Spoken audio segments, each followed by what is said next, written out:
we are very likely the product of being careful not to die, of being fearful in front of death. And obviously that is the biological meaning of fear, is to avoid death, to avoid danger. There's no other reason to be afraid. More than a century ago, the great Russian writer Dostoevsky, who was very much a free thinker in Russia of that time, being a free thinker, he was sentenced to death, which was very much in fashion in that time. And he was put in front of a firing squad and had to wait for a few minutes. He survived, something happened, I don't know what, bureaucracy or something. He was not shot, but he was sure he is going to die. And he describes in his diary later that 5 minutes when you are in front of a firing squad is such a long time. You have time to see the sunset and to see the sun reflecting on the roof of the cathedral in such a beautiful light. And everything stopped. And the intensity of life in him became so big, and his mind became so silent, he was in 5 minutes of total ecstasy. What happened in Dostoevsky's case was that the intensity of the presence of death smashed over his superficial, fake personality. And as that was smashed, as that was discarded to the side, the essence of his being, the essence of life, the essence of consciousness remained there in perfect silence, contemplating life truly.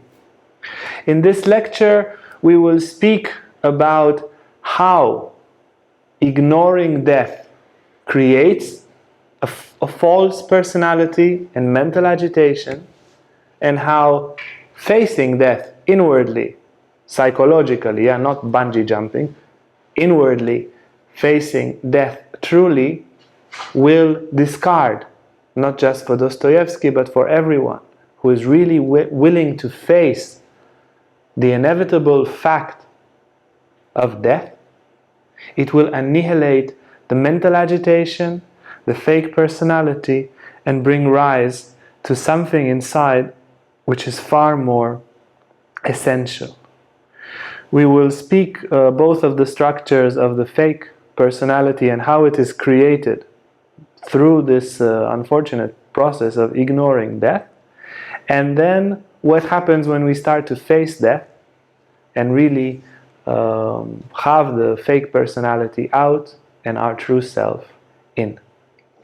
In the tradition of Tantra, specifically the tradition of Mahasiddha Yoga, Mahasiddha Tantra, can be this or that, the first goddess of the Tantric pantheon is Kali, the great mother of death, but also the great mother of life, also the great mother of transformation.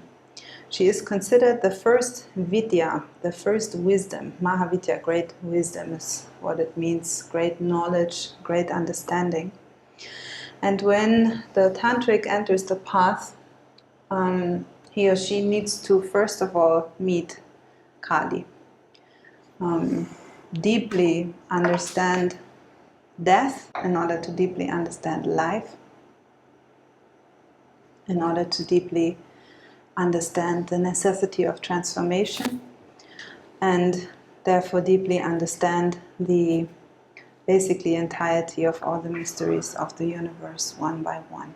It all starts with this wisdom of death, the contemplation of death, the understanding that true change and transformation can only occur on a background of embracing death more and more, embracing the inevitable change, the inevitable dying of who we were for something new. From a tantric viewpoint, it is completely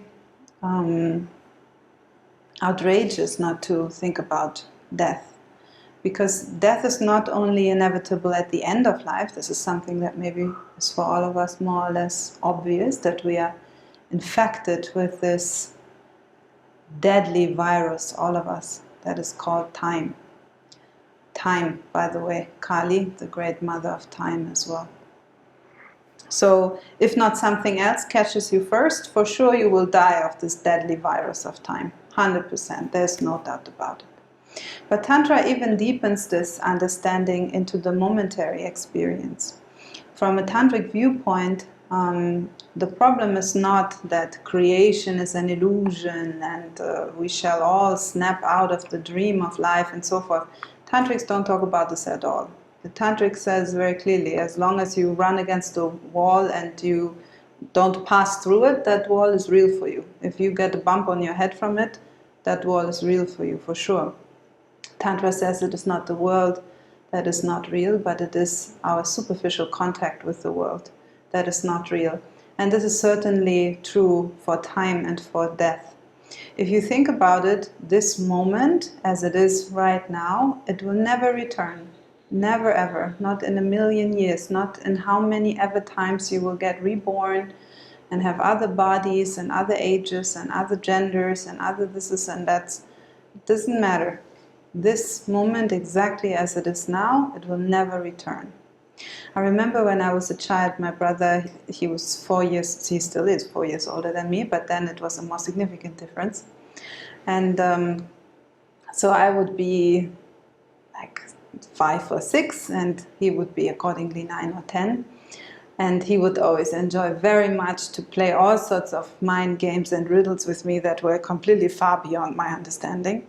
And there was this one time when he came to me and he said, you want to make a bet? He would always make bets with me. You want to make a bet that I can show you something that nobody has ever seen and then make it disappear so that nobody will ever see it again. And I was mystified. What is he going to, my big brother who always has amazing things to show me, what is he going to show me this time? And of course, I was arrogant enough to say, no, you cannot show me something nobody is. You're just a 10-year-old boy. What do you want? No, of course we make a bet about it. So we made the bet and I lost awfully. He should have become the Tantra teacher in that moment, which didn't happen, interestingly. Because what he did is he took out the nut, a walnut, and he cracked it open. He showed me the nut and then he ate it. That moment changed my life. I think that's when I decided I'm going to become a Tantra teacher. I was so mystified from that moment. Every nut I was eating, it was so mind-blowing for me. In the beginning, he did it, and then I didn't understand it 100%, and then I was showing him a piece of candy. And I said, look, like the piece of candy. No, now I unwrap it and then I eat it. It's the same, no? And he was like, no, somebody wrapped it. They have seen it before. I was like, oh yeah, it's true. But the nut, how come nobody ever saw the nut? But who put the nut inside the nut? Oh, now we talk about the creator. It became a whole thing for me to contemplate the mystifying riddle that my brother had given to me. And this is what the Tantrics see in every moment. Every moment is such a nut. It has never been experienced, and for sure by nobody in the way that you experience it right now, even though you could say, well, there's 50 people with me in this lecture. Yeah, but nobody's experiencing it out of those eyes, from your viewpoint, with your storytelling around it, with your capacity to be in touch with it right now. It's just impossible to recreate what is happening right now. It is impossible to recreate what is happening right now. And each moment is dying to itself to give birth to another moment. The Tantrics see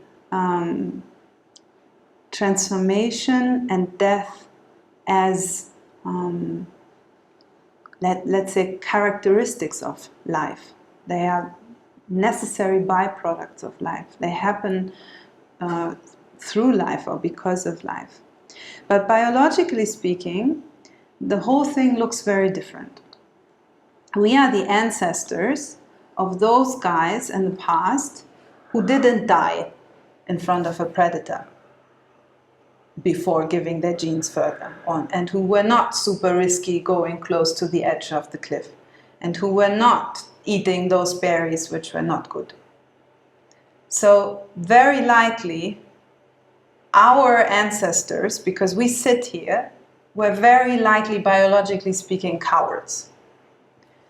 Risk averse, not taking too many chances, and in that way having actually the possibility of, first of all, making a baby, and then second of all, making that baby live long enough to also have a baby, and then that to happen many, many, many times until we arrive with us here. So biologically speaking, we are very likely the product of being careful not to die, of being fearful in front of death.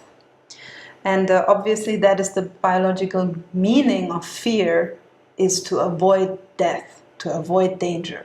There's no other reason to be afraid. There's only that one reason. And if you look at it, all fears also that you have today, they boil down to being fears of death. If you have a fear about your job, if you are afraid to open your bills as they arrive or something like that, what you are afraid of is that you cannot have enough resources, and then they will take your house, and then you will not have to eat, and then you will die all alone in the street. Or if you have social anxiety, then somebody will come and overwhelm you with something, and then all these strangers will be around, and maybe they will endanger you to your life. Maybe they will do bad things to you. Maybe you've seen too many movies, or whatever the situation might be. Or, and this is where a lot of our fears are sort of more hardwired into our system, you might have all sorts of, especially social fears, that simply relate to your childhood, where we are very, very, very aware of the fact that we will not just randomly survive, but that we will need to make sure that we shout when we are hungry, so mommy gives us food, because we can't take care of it ourselves. And we need to make sure that we have enough eye contact with our caretakers, so that we are sure that we are socially integrated and taken care of. And if we are socially integrated, taken care of, it's much more likely for us to survive. So we have some very clear inbuilt, let's say, mechanisms, functions that make us act in certain ways already from childhood, that we learn to even bend around our viewpoints on emotionality and so forth, leading to all sorts of disorders that we then as therapists get to treat later on, simply because we have a need to survive, we have a need to be part of a group, we have a need for our caretakers to be there for us, and so on and so forth, and that will then lead to all sorts of other fears and problems in our mind.